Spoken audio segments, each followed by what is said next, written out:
Hey, Nathan from our projects. It can be quite daunting when you're contemplating a renovation, and we often get asked the question, you know, how much is it going to cost? And typically, a response from your average builder is, well, who knows, what do you want to do? And there's this very specific reason as to why people respond in that way. And I just wanted to break it down a little bit, hopefully add some value to the understanding of what it takes to do a renovation and provide some clarity around the process involved, broadly speaking. So in this case, I want to focus in on what we call the preliminary build process. That's the part where you're doing all the stuff required before you actually start. So it's not the construction phase, it's everything before that point. And yeah, I was sort of explaining to a client why we do it in a specific phase through the preliminary build process, and I'll explain why we do that. But essentially, when you're doing any work that requires a building consent, a building consent can be quite a costly process, and it's required for a number of reasons. If you're changing the building structurally, adding in extra bathrooms, changing the floor plan in a structural way can all trigger a building consent in the context of a renovation. So what fees are you up to? What is it going to cost to do this project? The first thing to bear in mind is there's two key aspects. The first is when you're thinking about budget, it should be what's the total budget? Not just what's the build cost, but what's the total budget? So we're going to zoom in on the first part before the build cost. I've got a plan here. This is an Auckland location. I apologise around the excessive amount of lines, but this particular property was subdivided in the more recent past. And there was a new dwelling built on the front, and the rear dwelling was actually lifted and moved back. So in itself, that would have been a massive undertaking. But the owner of the rear property now wants to reconfigure the home to more suit their needs moving into the future. So what does it cost? The first question is, what do you think it would cost? And I think that's a really interesting question, because when you go and say to a builder, how much is it going to cost to do my renovation? If that builder's only experienced in dealing with the build only, they'll tell you a price that may not be accurate because they're focusing only on the build part. Here at our projects, we try and guide our clients through a process to make sure that they can stay on budget from the outset. So here we are.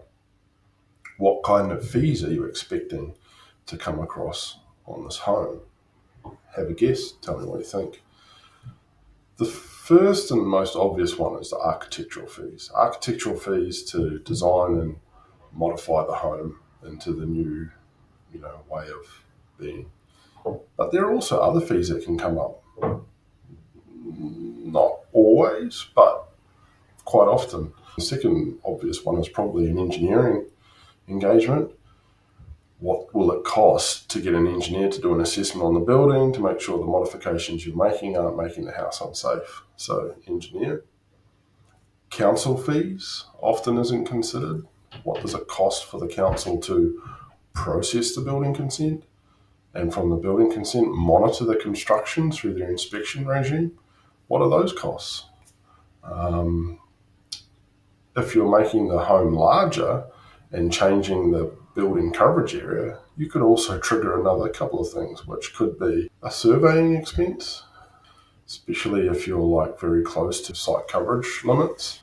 You may require a planner who will do a resource consent to allow you to go over that limit. So there's so many things that can come into it just into the start of the project that aren't necessarily considered when you ask a builder, what does it cost? When you add up all those fees, you can easily be up for tens of thousands of dollars of fees. How do we deal with that?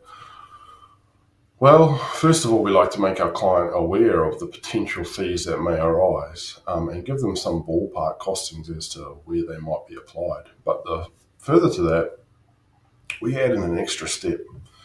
So what we suggest is, before you go and committing to the expense of paying for planners, for engineers, any specialty requirements, it could be some sort of sewer investigation or that sort of thing. Start with a concept and price that concept. Our experience tells us the general idea around construction methodology, so there's not too much risk involved with pricing at this stage before you get the engineer involved and all that sort of stuff. But it helps contain the project to some sort of figure. So the amount that you spend at the start is minimized, because you can go, okay, it takes less time to produce a concept, and then we take it to our QS and get it priced, and then we go, okay, cool. Before we go and spend $30,000 on all these fees that are associated with the construction project, we can go, why don't we spend $5,000 now to find out the size of the project? So is it a $100,000 job or a $300,000 job? And more importantly, does that $300,000 fit inside your expected budget? If it doesn't, you need to look at your other options. There's no point in going off and getting a resource consent to make your home bigger if you actually have to find a way to optimize the home in its existing footprint. It's a big difference in work and scope. We like to think that at that point you need to have an established relationship with someone that you can trust, someone that can help you take you through the process from the very beginning right through to the very end, and making sure that it stays within your budget.